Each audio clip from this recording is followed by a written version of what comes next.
এখন বাজে 8:30 চটজলদি আজকে আমি একটা দারুণ রান্না করে নিয়েছি। তারপর এদিকে হচ্ছে গরম ভাত, তার সঙ্গে আজকে আমি করেছি দই আর কাজু বাটা দিয়ে চিকেনের কালারটা জাস্ট অসাম এসছে আর খেতেও মনে হচ্ছে খুব ভালো হবে।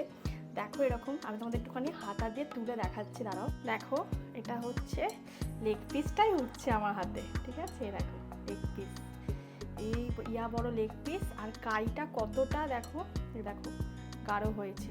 আলুটা এখনই গলে যাচ্ছে, দেখো পুরো গলে গেছে। আর দেখো কাই আজকে জাস্ট দারুণ। আর এটা আমি চটজলদি তাড়াতাড়ি বানিয়ে ফেলেছি। দেখো রোজ রোজ আমরা একই রকম চিকেন খাই, তাই সবসময় মনে হয় একটু মুখটা অন্যরকম করি।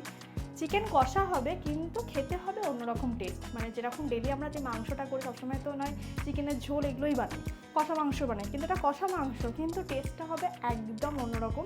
কাজু বাটা দেওয়ার জন্য আর দই দিয়ে পুরো একদম করার জন্য